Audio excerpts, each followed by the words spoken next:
बिस्मिल्लाहिर्रहमानिर्रहीम। 6,402 point week on week basis के gains के साथ मार्केट ने 1,71,115 की क्लोजिंग दी। बाजार दोबारा से 1,70,000 के ऊपर मेंटेन होने की कोशिश कर रहा है और वीकली क्लोजिंग इस बात को इंडिकेट कर रही है कि मार्केट ने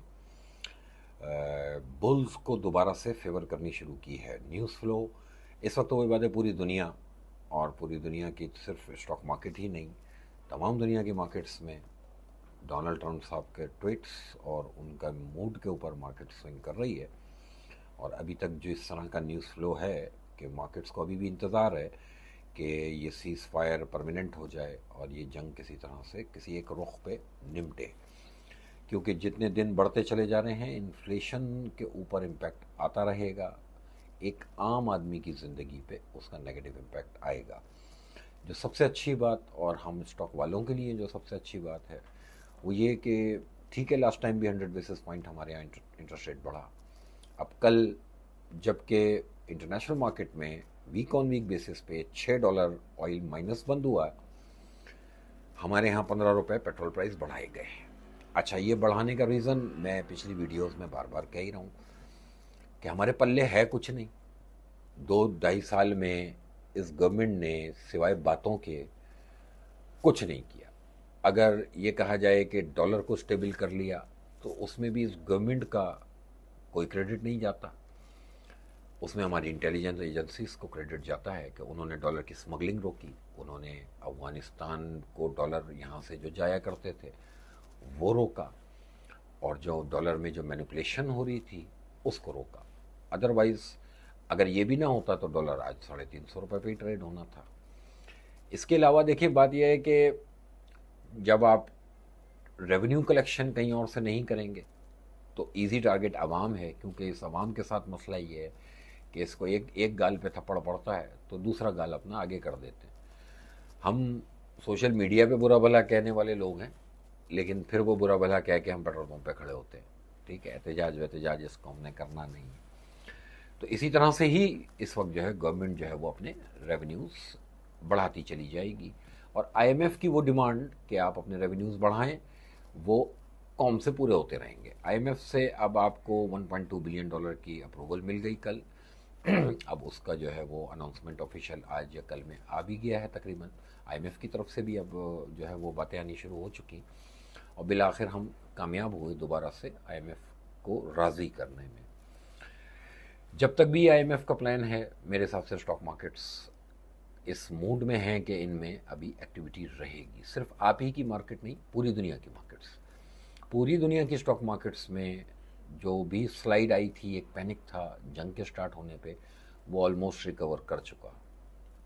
हमारी मार्केट अभी जैसे बात अपने ऑल टाइम हाई से काफ़ी दूर है, तो हमारे पास काफ़ी स्पेस है ऊपर जाने की। लेकिन पॉइंट वही है कि हमारे यहाँ इन्फ्लेशन की फिगर्स और मॉनेटरी पॉलिसीज़, ये बहुत ज़्यादा इस बात के लिए हमें अलर्ट रहना चाहिए कि हमारे यहाँ इन्फ्लेशन कहाँ तक जाएगी, और आने वाली जो मॉनेटरी पॉलिसी होगी उसमें स्टेट बैंक क्या रिएक्ट करेगा, और जैसा वो रिएक्ट करेगा उसी हिसाब से आप उसका इम्पैक्ट इंडस्ट्रीज़ के ऊपर देखेंगे। पाकिस्तान में न्यू जॉब क्रिएशन होना वो एक ख्वाब ही है फ़िलहाल। जो पुरानी इंडस्ट्रीज़ हैं, जिन इंडस्ट्रीज़ में कुछ ग्रोथ थी, अब गवर्नमेंट ने ज़ाहिर सी बात है कि उन पर इतना बर्डन डाल दिया है कि अब वो उनकी जो कॉस्ट ऑफ बिजनेस है वो डे बाय डे बढ़ता ही जा रहा है। और अब हम ये देखेंगे कि जो कॉर्पोरेट ग्रोथ पाकिस्तान में पिछले 10 सालों की एवरेज है, अब वो आने वाले दिनों में हम एवरेज से नीचे आती हुई देखेंगे। डेफिनेटली उन इंडस्ट्रीज़ के ऊपर नेगेटिव इम्पैक्ट आएगा, अनएम्प्लॉयमेंट बढ़ेगी।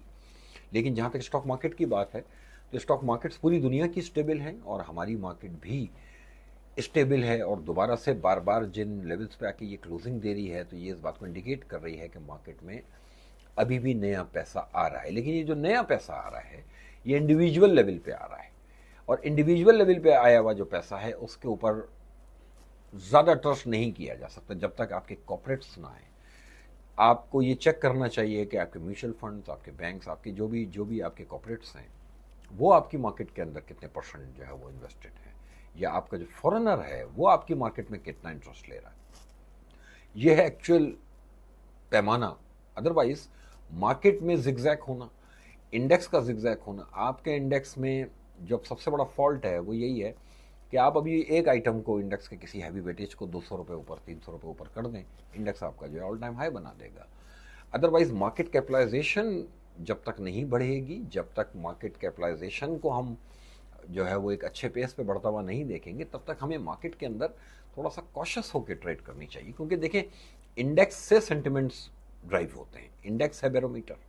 जब अगर इंडेक्स आपको ठीक दिखा रहा है और बाकी प्राइस में रिफ्लेक्शन अगर नहीं है, तो बस आपको सिर्फ इतना सा अपना ख्याल रखना है कि आपने उन इंडस्ट्रीज के अंदर अपनी इन्वेस्टमेंट को डाइवर्ट करना है जिनका इंटरेस्ट रेट से कोई लेना देना ना हो, ठीक है। अदरवाइज जो भी कंपनी इंडिविजुअल लेवल पे या कोई सेक्टर इंटरेस्ट रेट की हिट खाएगा, उसके अंदर नहीं एक्सपेक्ट करना चाहिए कि कोई बहुत बड़े रिटर्न्स आपको मिल जाएंगे। देखिए, सोशल मीडिया, जो अगर मुझसे कोई पूछे तो मैं कहता हूँ सोशल मीडिया एक झूठ का पुलंदा है, यहाँ पर झूठ बिकता है, ठीक है। अच्छा, हमारे यहाँ लोग माशाल्लाह इतने अक्लमंद हैं कि जो जितना बड़ा झूठ बोल रहा हो उस पर उतना ही ज़्यादा ट्रस्ट करते हैं और उसी के पास जाते हैं। अब मैंने अभी कुछ दिन पहले की बात है, सोशल मीडिया पर ही बैठा था तो कुछ एडवाइज़र्स को देखा स्टॉक मार्केट के।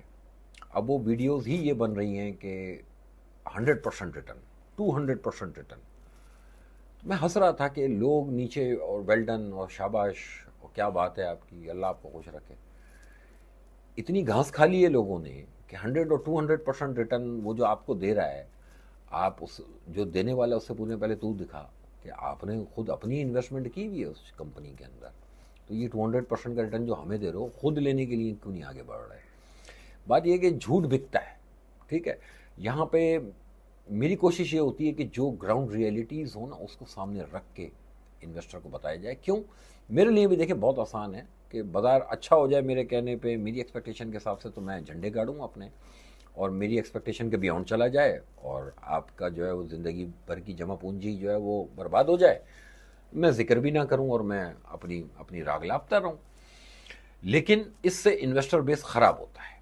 अब पिछले दिनों जो एक तकरीब में फाइनेंस मिनिस्टर ने भी इस बात को हाईलाइट किया कि पाकिस्तान के अंदर जो न्यू जनरेशन है उनके बहुत अकाउंट खुले और पिछले एक महीने 2 महीने में न्यू यूआईएन ओपन पाकिस्तान के अंदर बहुत हुए। वो उसकी रीज़न बेसिकली ये है कि पाकिस्तान में और कोई दूसरा बिजनेस इस वक्त फिजिबल ही नहीं है करने को। गवर्नमेंट को तो ये बताना चाहिए कि आपने कौन सी ऐसी पॉलिसीज इख्तियार की जिससे स्टॉक मार्केट में इन्वेस्टर आया। पहले ये बताएं कि आपके जितने भी एजुकेशन इंस्टीट्यूशंस हैं उनमें आपने कौन से ऐसे काम किए कि आप अपनी जनरेशन को एजुकेट करें कि स्टॉक मार्केट क्या चीज़ है और इन्वेस्टमेंट क्यों ज़रूरी है और इन्वेस्टमेंट क्या है। कोई अगर ऐसा कोई काम किया है तो वो आके अगर आप टीवी पे हाईलाइट करें तो अच्छा भी लगे। बाकी मेहनत हम लोगों की, हम नए नए इन्वेस्टर ला रहे होते हैं, सेहरा आप ले रहे हैं कि स्टॉक मार्केट में इतने लोगों ने अकाउंट खोल लिए, तो ये बताएं आपने कितने अकाउंट खुलवाए। पॉइंट ये है कि झूठ के पुलंदे पे अगर चलना है तो इस वक्त तो ठीक है, जो स्टॉक मार्केट्स की तरफ पैसा आ रहा है स्टॉक मार्केट वाला कमाएगा, और इंडेक्स आपका बता रहा है कि उसके अंदर आने वाले दिनों में हम एक अच्छी अपसाइड भी देख सकते हैं, बशर्ते कि ये जंग जल्दी अब ख़त्म हो, ये मामला सॉल्व हो। क्योंकि पाकिस्तान की खारजा पॉलिसी इस बात का एज दे रही है पाकिस्तान को कि अगर हम कामयाब हो जाते हैं ये सीज़ फायर प्रॉपर कराने में और इन दो मुल्कों के आपस की लड़ाई ख़त्म करने में, तो पाकिस्तान को इसका ज़रूर जो है वो बेनिफिट मिलेगा इन्वेस्टमेंट की सूरत में। ये एक होप है। पिछले 2-2.5 साल में हमने कोई इन्वेस्टमेंट पाकिस्तान में होती भी नहीं देखी, बल्कि पाकिस्तान से कैपिटल फ्लाइट होता हुआ ही देखा, यहाँ से इन्वेस्टमेंट जाती भी देखी। जो कंपनीज पाकिस्तान में थी उन्होंने अपने आप को वाइंड अप किया, क्योंकि यहाँ पे कॉस्ट ऑफ बिजनेस इतना बढ़ा दिया गया। यहाँ बिजली की प्राइस, यहाँ फ्यूल प्राइसेस, यहाँ पे कोई भी चीज़ ऐसी आप अभी तक नहीं करने में कामयाब हुई कि कोई नई इंडस्ट्री लगाने की हिम्मत करे। तो जिसके पास पैसे पड़े, रियल एस्टेट का पहले ही भट्टा बैठा हुआ है, सोने चांदी में वो अट्रैक्शन फिलहाल नज़र नहीं आ रही, तो ये स्टॉक मार्केट ही है जो आपको कमा के देगी, और ये हमारे लिए अच्छा है, ये एक इन्वेस्टर के लिए अच्छा है। और आने वाले दिनों में मुझे ऐसा लगता है कि अगर आप selected sector wise, item wise अगर चीज़ों की अच्छी रिसर्च करके काम करते हैं, अगर आप अच्छी एडवाइजरी लेते हैं, तो डेफिनेटली इस मार्केट के अंदर आप पैसे बनाएंगे। लेकिन एट द सेम टाइम मैं चैलेंज कर रहा हूँ अपने तजुर्बे से कि यही मार्केट होगी जो ऊपर जा रही होगी, लेकिन आपका पोर्टफोलियो नीचे चला जाएगा, क्योंकि ये इंटरेस्ट रेट हिट पहुंचाएंगे। ये सेक्टर वाइज हिट पड़ेगी, आइटम वाइज हिट पड़ेगी, तो इसलिए बहुत कॉशियस होके किसी के कह देने पे कि भाई ये आइटम ले लो, ये इसने 400 गुना बढ़ जाना है, और आपने ले लिया, तो इस तरह की किसी चीज़ पे मेरे हिसाब से अमल नहीं करना चाहिए। थोड़ा अपने सेंसेस में रह के थोड़ा सा कुछ चीज़ों को रियलिटी पे कैलकुलेट करके स्टॉक मार्केट में पोटेंशियल इंशाल्लाह नज़र आएगा। लेवल्स, टेक्निकल लेवल्स जिसको भी चाहिए वो मेरा व्हाट्सएप ग्रुप ज्वाइन करे। ये मैंने बताने बंद कर दिया, क्योंकि ये फ्री फंड का जो मैंने लंगर खोला हुआ था ना, ये लंगर खाना तो बंद हो गया।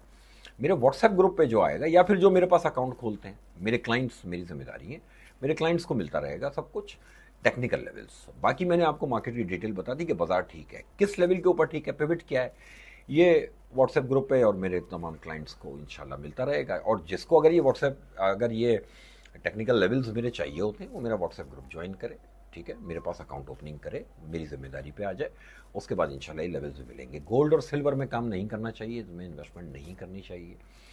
सिल्वर का मैं पिवट बता चुका हूँ, $81 का पिवट है, 81 से $84 के दरमियान ये सेलिंग जोन है। जब तक ये 84 के ऊपर नहीं खड़ा हो जाएगा तब तक इस पर ट्रस्ट नहीं करना चाहिए। गोल्ड जब तक 48 के नीचे है ख़राब है, $48 के ऊपर है यानी 4800 डॉलर के ऊपर जाएगा तो गोल्ड बुलिश टेरिटरी में आएगा, अदरवाइज गोल्ड बेयरिश टेरिटरी में है। मुझे ऐसा लगता है कि नेक्स्ट 2 से 3 महीने भी गोल्ड और सिल्वर कोई ख़ास रिटर्न नहीं देने जा रहे, क्योंकि दुनिया के में ये जो क्राइसिस हैं इसमें हमें ये देखने को मिलेगा कि मुख्तलिफ़ कंट्रीज़ के सेंट्रल बैंक्स की तरफ से हम सेल ऑफ देखेंगे, और जो पिछले दिनों में हमने देखा भी है। तो इसलिए गोल्ड और सिल्वर से फ़िलहाल एहतियात करनी चाहिए। ऑयल का पिवट मैं बता चुका हूँ, फिर रिपीट कर देता हूँ, 85 से $82 के दरमियान का ये पिवट लेवल है। यहाँ कहीं ऑयल आके स्टेबल हो, लेकिन वो बुलिश रहेगा। जब तक ये 82 के नीचे नहीं जाएगा तब तक ऑयल जो है बुलिश जोन में ही है। लेकिन इतनी स्पेस अभी भी ऑयल के पास है कि अगर ये यहाँ से यानी $10-12 की जगह बनती है, तकरीबन $96 WTI बंद हुआ है, तो अगर $10 और नीचे भी आ जाता है तो रहेगा बुलिश। लेकिन थोड़ा सा इन्फ्लेशन के लिए ईज होगा दुनिया के लिए, हमारे लिए होगा या नहीं ये नहीं पता, क्योंकि हमारे यहाँ तो $6 अभी भी इंटरनेशनल मार्केट के घटे, हमारे यहाँ ₹15 बढ़ा दिए, क्योंकि हम PDL की मद में अपने खर्चे पूरे कर रहे हैं। अदरवाइज़ ओवरऑल दुनिया के लिए, ये दुनिया के ग्रोथ के लिए ये चीज़ बेहतर होगी। लेकिन ऐसा लगता है कि आने वाले दिनों में हम ऑयल में डेफिनेटली डाउन साइड देख सकते हैं, और वो बात डिपेंड करेगी ये ईरान और US कॉन्फ्लिक्ट की तरफ। अगर ये कॉन्फ्लिक्ट नेक्स्ट वीक में जिस तरह सुन रहे हैं कि पाकिस्तान के अंदर मुज़ाकरात हो सकते हैं, तो इस बात का पाकिस्तान को, पूरी दुनिया से हट के पाकिस्तान को एक अलग जो है वो एडवांटेज मिल सकता है, और जो कि मेरी मार्केट ज़रूर उसको रिफ्लेक्ट करेगी। आने वाले दिनों में इंशाल्लाह मार्केट को हम 1,82,000 तक टारगेट करेंगे। नीचे एक पिवट लेवल है, उस पिवट को स्टॉप लॉस रखेंगे। जब तक उस स्टॉप लॉस के ऊपर है मार्केट कंफर्टेबल रहेंगे, जब उसके नीचे चली जाएगी बाजार गड़बड़ हो जाएगी। पिवट कौन सा है उसके लिए या तो मेरे पास अकाउंट खोलना ज़रूरी है या फिर मेरे व्हाट्सएप ग्रुप में आना ज़रूरी है। Thank you.